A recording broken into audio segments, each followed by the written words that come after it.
Hi everyone, thanks for joining me again this evening. It's lovely to catch up with you all. Tonight I thought I'd read you an extract from a book I've been reading. Book's called Warriors, Witches and Women, and it's by Kate Hodges, and it is a fabulous anthology of mythology's fiercest females. From feminist fairies to blood-sucking temptresses, half-human harpies and protective voodoo goddesses. These are the women who go beyond long-haired and smiling stereotypes.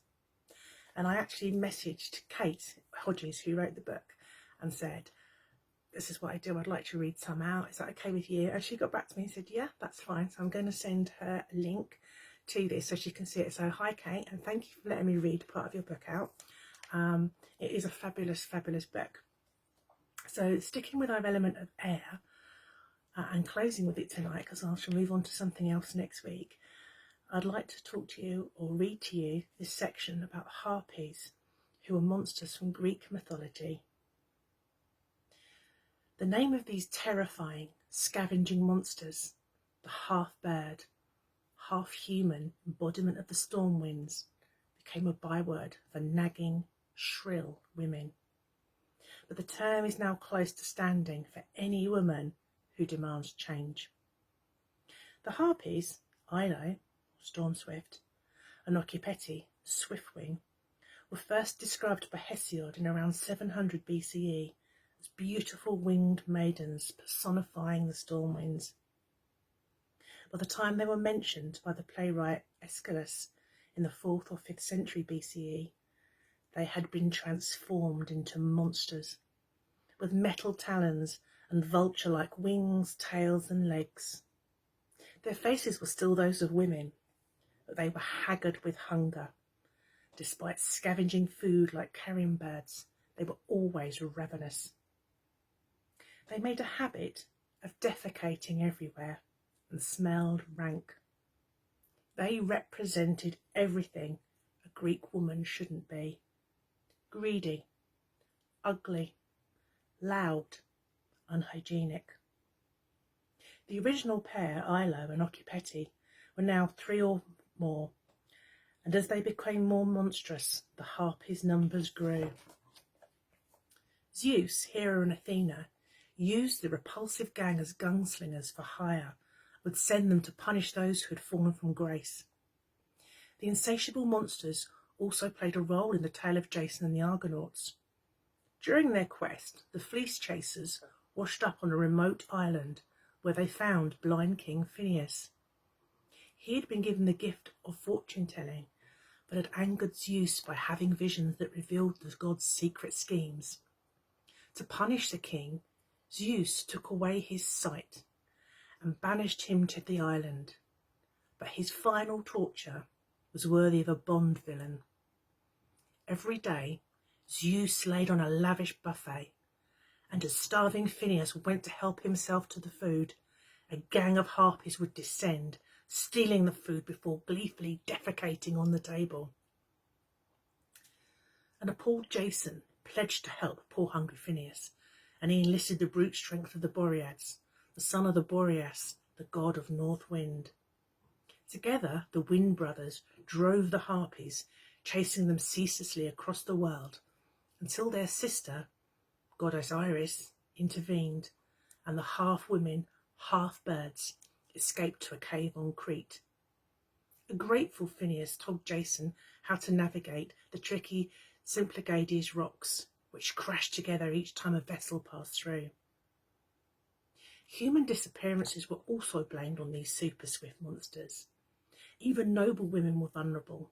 The bounty-hunting harpies flew off with the daughters of King Pandarius, stealing them from their foster mother Aphrodite and taking them to act as servants for the goddesses of vengeance, the Furies.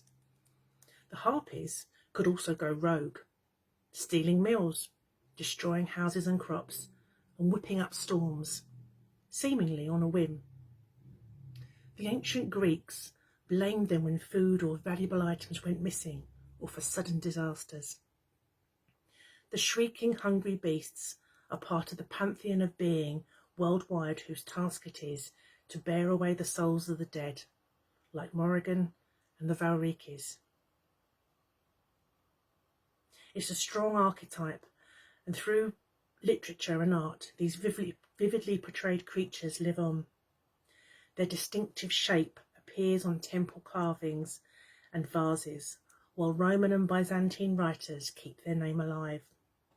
In the Middle Ages, they pop up in the seventh ring of hell in Dante's Inferno, infesting a haunted wood where the bodies of those who have committed suicide were absorbed into the trees. This scene was immortalised by William Blake in his 1824-27 painting, The Wood of the Self-Murderers.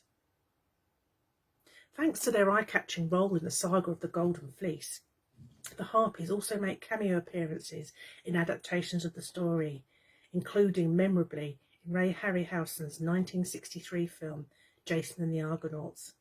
Their screeching, whirlwind appearance sending generations of TV-watching kids scuttling behind the sofa.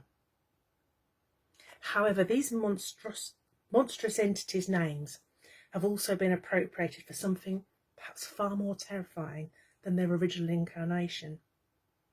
Benedick, in Shakespeare's Much Ado About Nothing, says of forthright Beatrice that he would rather do hard labour than hold 3 words conference with this harpy. The term harpy has crystallised into an intensely gendered byword for any woman too demanding, too loud, taking up too much room or audio space. It suggests shrew, scold, dragon, battle axe, banshee, or increasingly, feminist. It dogged Victorian women as they made their move from the domestic to the professional arena. Even as ladies made their first tentative steps into politics, it was whispered behind their backs in the corridors of power.